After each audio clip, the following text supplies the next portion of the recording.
Hi everybody, I'm Bev with Cowling's Loving Designs, and I'm here to make a wreath tonight and let you watch.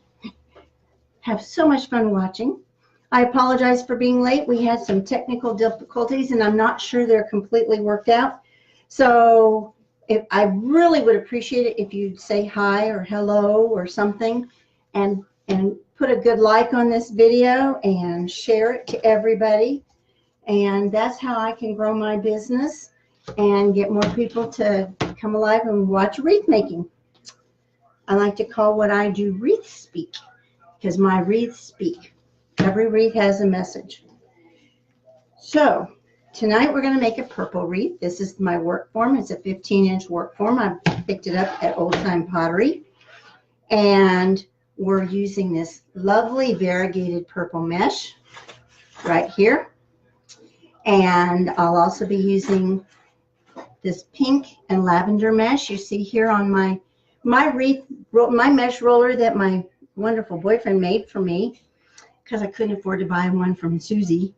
So I have some fabric cut here, some mesh cut here for some ruffles. Tonight we're going to be doing the poof and ruffle method. So you want to get started, hang in there with me and let's get going. So the first thing we're going to do is I'm going to move the camera down a little bit, and I don't see anybody here. But I'm going to move the camera down a little bit. Oh, Barb, hi. I'm so glad somebody came. I know it's late night, but most wreath makers are up late night, right? So give me a quick like, would you? I'm going to start this with this variegated purple mesh here. And like I said, we're going to do the poof method on this. And then I'm going to add some ruffles in with the other colors that I have. I've had this mesh. It's really pretty. It's purple with hot pink and a little bit of gold. And maybe it looks almost like a blue and lavender and white. And I've had this mesh for probably 8 years now. I picked it up a few years ago at a place called Design World for $3. So anyway, the first thing I'm going to do is I'm going to lay this down onto my wreath.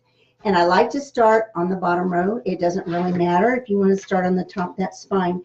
But the first thing I'm going to do is put a zip tie and zip tie this to the frame so it doesn't get away from us. And I like to put it right in front of a tie so that when I come back, it will seem like there's absolutely no break in the mesh. And so this will be real quick. We'll just stick this on here. I normally have some smaller zip ties, and I don't know what I did with the little ones. I'm sure they're tucked away in a drawer somewhere. So I'm late tonight because when I went to make this, I realized I was missing a few things. So I decided to take a little jaunt to Old Time Pottery. Well, a little jaunt to Old Time Pottery for me is about 30 miles away. So I got there and I thought, oh, I'm going to go in and I'm going to pick up some, I'm just clipping that off, pick up some pink mesh and because I needed this little 10-inch roll and maybe some yellow ribbon. And $200 later, I walked out the door. So I'm going to be making 10-inch poofs. Some people measure, some people don't. I sort of do and sort of don't. I start out by measuring. I'm going to completely skip this first tie where I zip tied it, and I'm going to go to the next set of ties, and I'm just going to lay it down. And I'm going to tighten it across and one twist. And the reason we're only doing one is because we're coming back to add more things.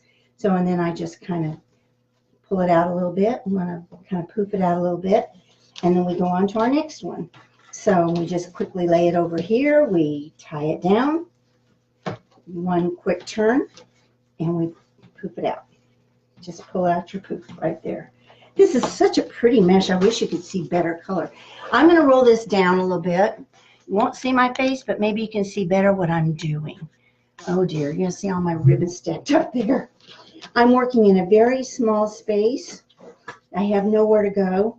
And tonight when I got home from Old Time Pottery, I think I had another 50 spools of ribbon.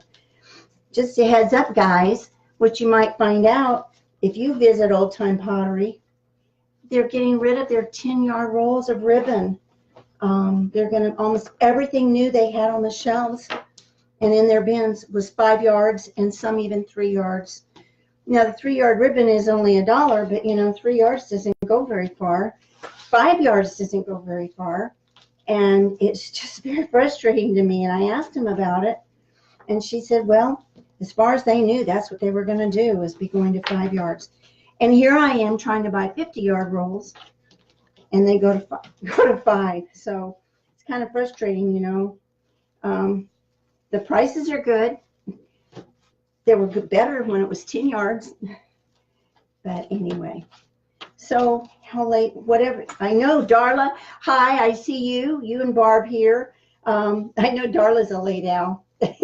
Darla lives up in Iowa, and she's been under siege with a lot of bitter cold and snow, and even the post office has shut down, which in all my 17 years of carrying mail, post office never closed for cold or snow.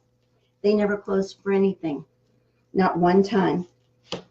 I was telling everybody it was about time they got smart, because the coldest day I ever remember delivering mail, and that was back when I was a PTF, which is called, it's a part-time flex, and I was a part-timer for 8 years, which is unheard of in the post office. Usually the longest you're ever a part-timer is about 3, but it took me 8 years before I could become full-time.